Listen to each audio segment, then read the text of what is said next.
I just have my experiences and the things that I feel and believe. Yeah. And I know there's dimensions, and I know there's ghosts, and I know there's UFOs, but I don't know what it all means.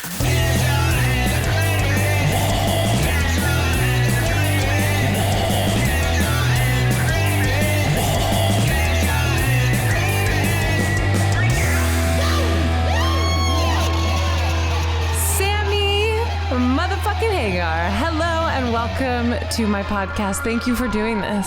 Well, thank you for having me. First of all, that's a great little introduction there, Sammy motherfucking Hagar. Damn, I'll drink from that, except here it's too early. Come on. I kind of wanted to jump off with I've heard the story about you having either like an abduction. Did you physically see a person and or being, or you just felt it? No, I saw it. I saw it in my head. I could see where they were. We were totally plugged in. It was like what we're doing right now. I can see you, you can see me. And it was, they were just in this little craft. It was like a flying damn saucer, the oval shape and all that. And they were just sitting on this mountain right where I used to go camping and with my friends, and, we'd hang out up there in this mountain, go up there and, drink and stuff, and party. And they were up there about 13 miles away, like I said, and I could see them. 13 miles away from you where you were, and you could see them that far, or they had taken you over to this mountain? It's where I was. I was in bed in this house, and they were up there on that mountain. But remotely, it was like we were connected. They had a wire. It was not a hard wire, but they had a circuit that was in me. And when they hollered out a numerical code, and they said, "Oh, he's waking up. We got to end this." And it was like a numerical code that I never heard before. None of our numbers, but it was like, a number. It's like 97643. Send to the WC. And it went whap. And this thing was just like a line that just was leaving. I could feel it leaving and see it leaving. And wow. And then it just went, like I said, white. They were gone. I couldn't see them anymore. We were disconnected. But while we were connected, I could see them and they could see me. I guess they could see me, but I could see them, but not clear. They were just kind of backlit, talking about me and behind a panel. And it was just like that. I mean, and I'd never even thought of anything like this. That's why it was so devastatingly cataclysmic to me. I just became, whoa, what? And I mean, it's opened my mind up, and nobody around me was down with it. Boy, I'd try to talk to anybody about it. No. Was not just people think you're crazy. That's at least in my experience. Well, they thought I was high, Yes. I had never done drugs. Were you I wasn't high? Even. Okay. No, I wasn't even smoking weed or drinking at that time. I started doing that later. But because of my song TikTok, everyone thinks I'm always drunk and high, which I'm not, in fact, always drunk and high, but totally sober, setting up a tent and look up, and there's this formation of these burning fire lights in the sky. And I was like, that's so weird.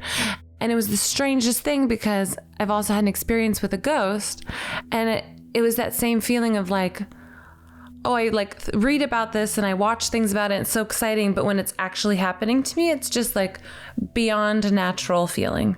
Ghosts. Now, them suckers, that is the craziest one, because I've had two unbelievable ghost experiences. One's with my father, who, when I was 21, shortly out, not that long after that deal, I had just gotten married. I had a brand new baby. I'm living in San Francisco in an apartment. One room. My father, who is a bad alcoholic, who had been a street person for the last 5 or 6 years, hadn't seen him for a while.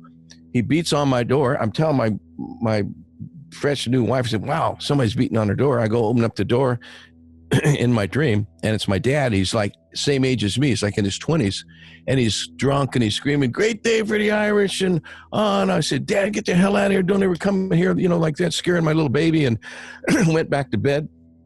And my wife says, "Who is that?" And I said, "Oh, it's my dad." Not like weird that he was young. It was in my dream, I guess, because I thought it was all cool. It was really my dad. Yeah. And then all of a sudden I go to lay back down in the bed, and it's exactly where I am. It's not like I'm in some weird place like dreams are. No, I was right where I was. And the door knocks again. I said, "Damn it, like it's him again. I'm going to go, really let him have it this time." I opened the door. It's my next door neighbor who had the phone, who was my manager. I had a little band. And he goes, "Hey, your sister's on the phone." And I went, "Whoa." And my sister said, "Dad died."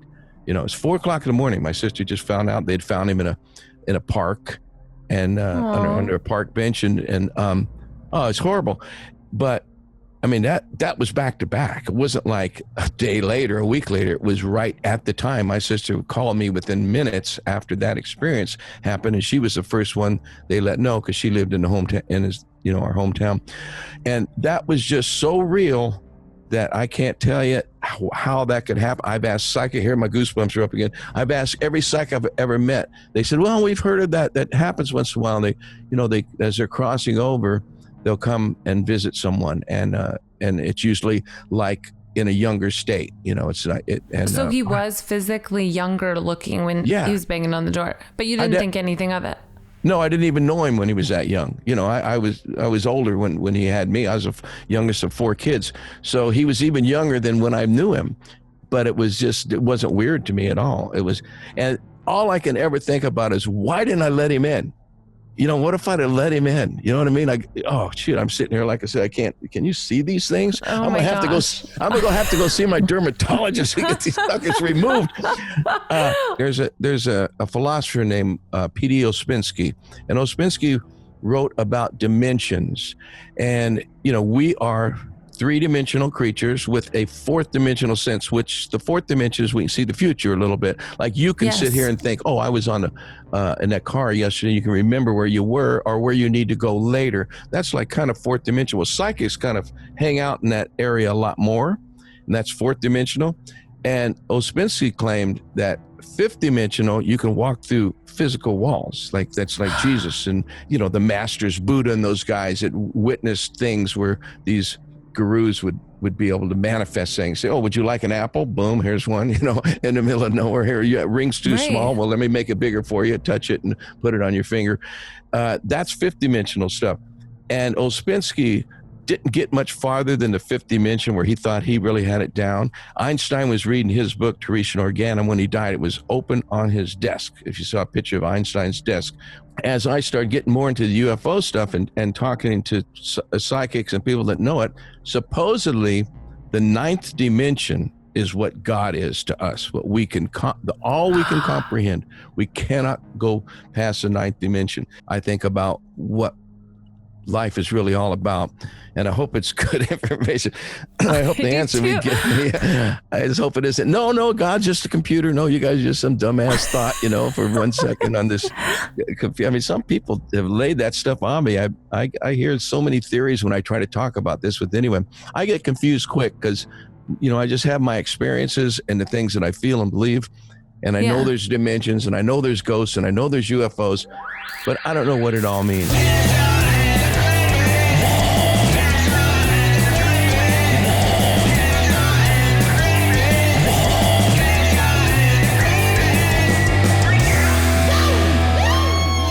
To hear the entire podcast, listen and follow Kesha and the Creepies on iHeartRadio app, Apple Podcasts, or wherever you listen to podcasts.